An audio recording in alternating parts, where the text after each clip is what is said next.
What's going on, boxing fans? It's Julian Williams with The Distance. I'm here to talk about this upcoming matchup between Roy Jones Jr. and Bernard Hopkins. This takes place on April the 3rd. Pretty good day for boxing. We have Jones Hopkins and we have Ruiz Hay on the same day. So overall, it's going to be a very good day for boxing. And on top of that, B Hop is all talking about he wants to fight David Hay for the heavyweight championship. Doubt that it will happen, but maybe we'll be looking at this video a few months down the road, and if Hopkins has a fight with David Hay, then you guys can talk about it or how I was wrong, which is what I always get. But anyway, overall, the matchup between the two legends, the legendary Roy Jones Jr. versus the legendary Bernard Hopkins. You got the ring general, who was Roy Jones, and the crafty veteran, who was Bernard Hopkins. Years ago, they had their fight in 1993. Personally, I thought this fight should have happened in like 2001, 2003. I thought, in 2002 that this fight definitely was going to happen after the Jones went over, I think his name was Glenn Kelly, when he had the hands behind his back and had that spectacular knockout over him.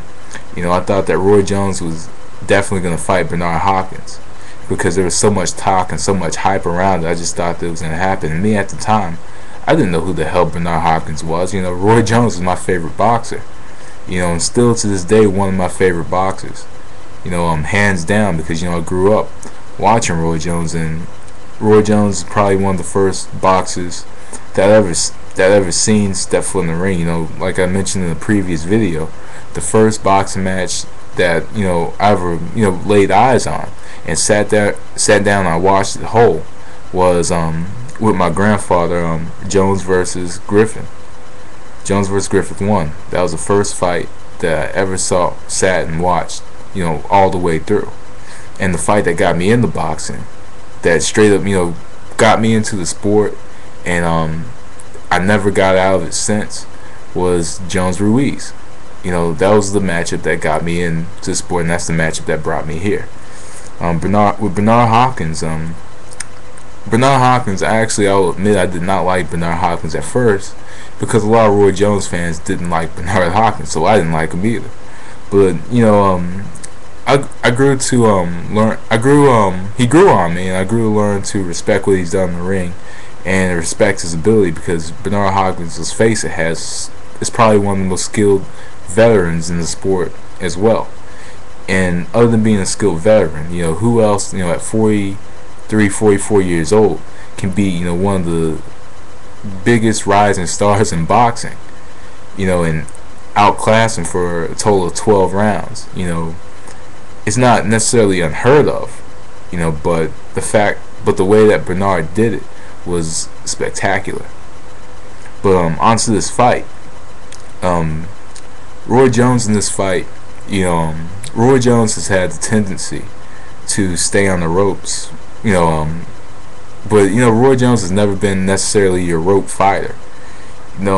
Sometimes he would come off the ropes and he'd land a very nice counter and be able to move, but he doesn't have that speed and those reflexes anymore. Though he still has speed and reflexes, he doesn't have that lightning quick speed that he once had. That made him that prominent force in boxing.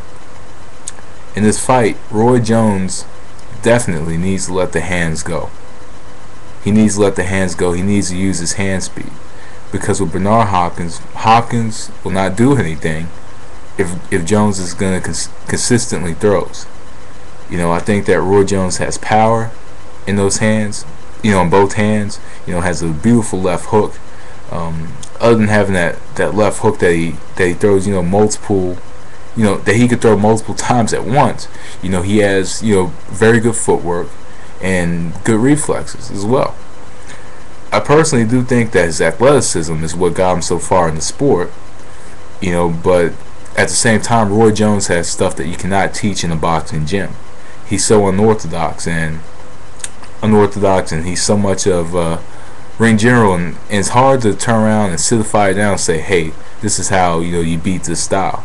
Because one thing that you need to beat that style is timing, and that's what Bernard Hopkins is definitely going to need in this fight. And I'm kind of weighing in both sides.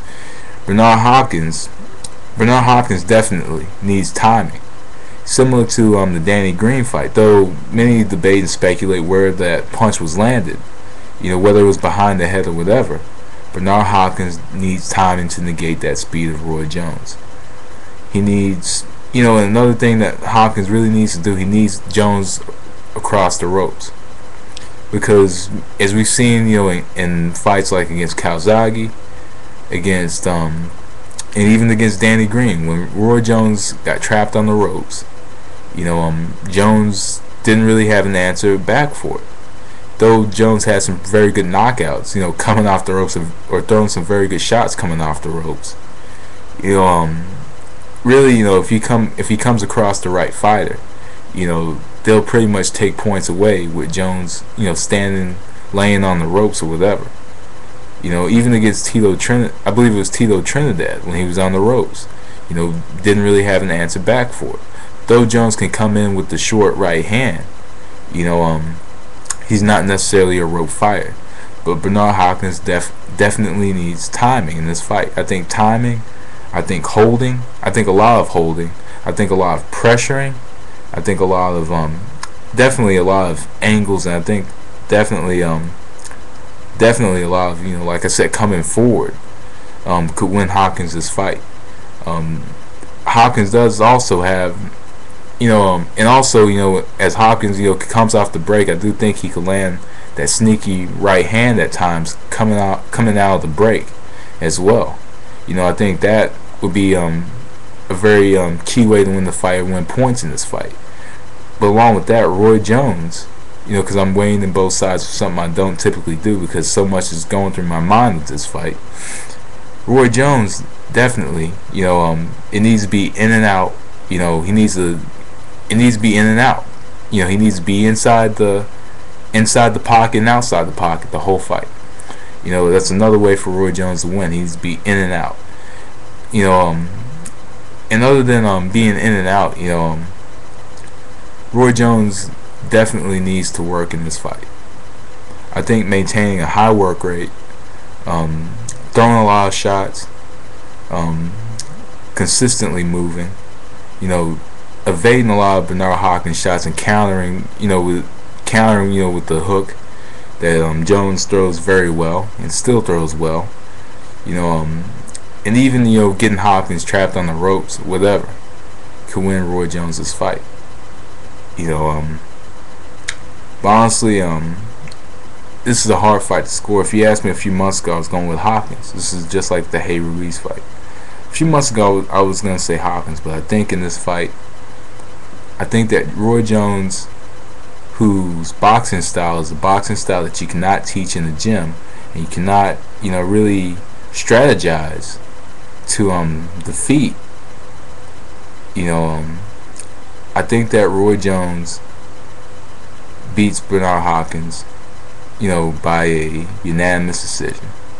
I think that Roy Jones will outwork and out-hustle Bernard Hopkins. I think he'll get his shots off first. I think that, the movement. I think the movement, and I think that, the speed will get to Hopkins. So me, I'm going to go with Roy Jones Jr., unanimous decision over Bernard Hopkins. And the difference between this fight and the first fight is you have two established fighters taking on each other. They both are more established. I think they both are much smarter and more experienced now. But I think that Roy Jones will prove in this fight that he's the better boxer for once and for all. I'm going with Roy Jones, unanimous decision. I think he outworks Hopkins. But right or wrong, this is definitely going to be a good fight. Anyway, that was The Distance. Thanks for watching. Peace.